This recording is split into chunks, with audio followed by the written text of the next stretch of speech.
ladies and gentlemen, and welcome to my another video. This time I decided to do things a little bit differently than I usually do, and if you watch my videos then you probably know that most of the time I'm covering topics such as trading or doing some guides for the new players starting in a Star Citizen, how to actually get a better ship, upgrade your ship and so on. But this time I wanted to cover a different thing. This time I want to talk about a multi-crew, and to be more specific, how to become a better turret gunner. I don't know if you ever tried to fly in someone else's ship or your ship as a turret gunner. You probably know already that it's a very difficult task to pull off. You're missing a lot of shots as of movement of your own ship or movement of the enemy ship. It's just very limited range of motion. So I've done some research about this topic, so I tried to improve myself as best as I could so I can share this information with you. So without further ado, let's get right into it.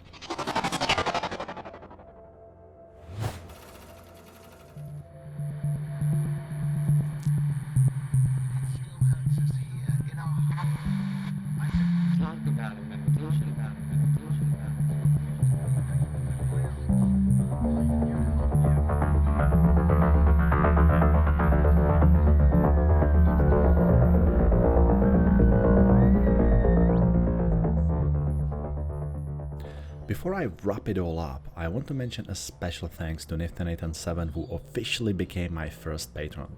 Mate, thank you so much. You have no idea how much that means to me and how much I'm grateful for your support.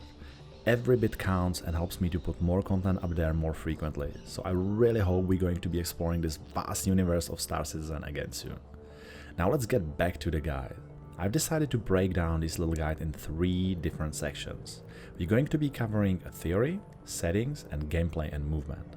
For the first part, it is important to understand why it is actually so hard to hit someone when you can shoot more comfortably while you are flying the ship yourself, right? Well, this is actually pretty simple. There are 3 different movements happening at the same time, and you have control just over your own turret, right?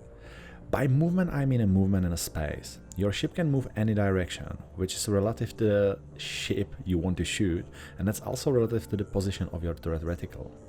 There is one tool called gyro mode in a Star Citizen, which in some situations helps dramatically with your aiming, as all what it does is actually zeroing your ship movement and it keeps you pointed at one specific spot, which you can adjust by your mouse, joystick, or whatever you use. When I say in some situations, there are actually situations where you do not want to switch this gyro mode on. So for instance, if you are a turret gunner in a faster ship such as Cutlass Black, which also maneuver and trying to hit the same target as you do, then you really don't want to have this gyro mode on. So you're going to be hitting these targets consistently as he's going to be help you with the shooting. So you need to be constantly able to adjust quickly to the situations and feels what works best in any given moment. For that reason, there is a shortcut which works well also in the remote turrets, but we will cover this later. Now let's talk about the options and settings you will have in your turret. So at first you might get a bit confused from number of things and settings and buttons in turrets such as fire mode, gyro mode, sensitivity, and the best screen layout if your ship has some, because you know remote turret doesn't have these options and display just a pip. But we'll talk about this later as well.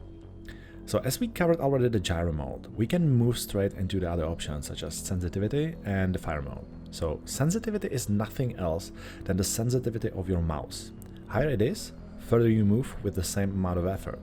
The fire mode, on the other hand, will help you to choose between the simultaneous shooting or staggered mode, where guns shooting one after another for a smaller delay between the shots.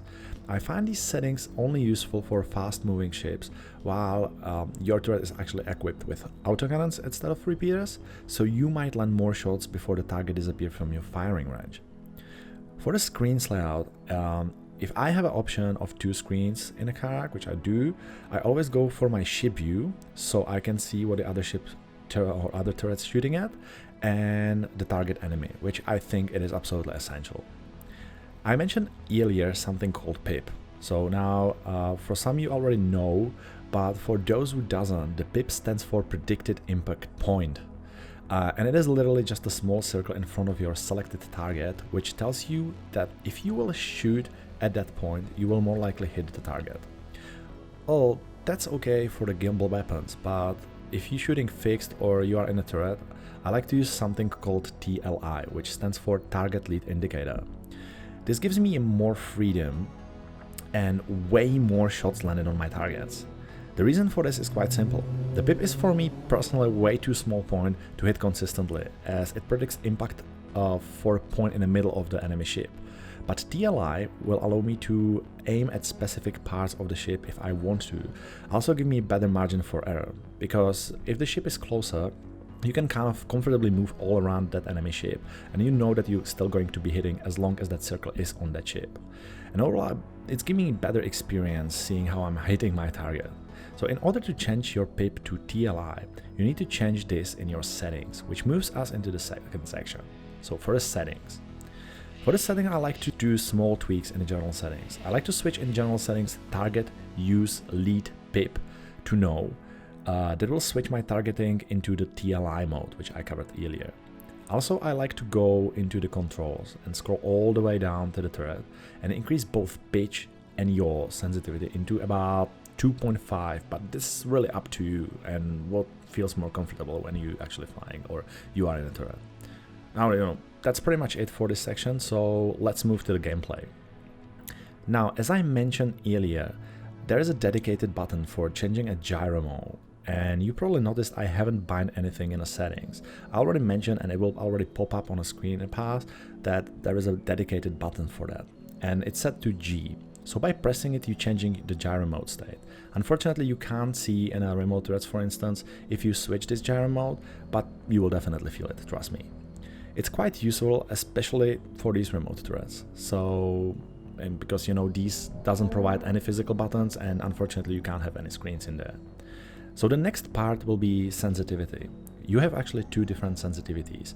So this is up to your personal preference, but if you are in a turret, you can also increase and decrease the sensitivity by pressing these buttons that are dedicated, but it's different in any turret, so you need to find them.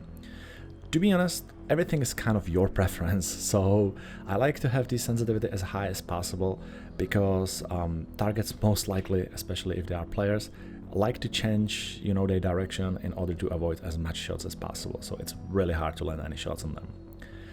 Now, the last thing I wanted to cover is just, enjoy the engagement, mate. Because if you have a Hammerhead, Karak, or any other ship you can actually crew with your mains, at the end of the day, it's really about the experience. Especially when you see these targets popping up like a broken light bulbs on a Christmas tree. At the end of the day, we all want to enjoy the game and just have a fun.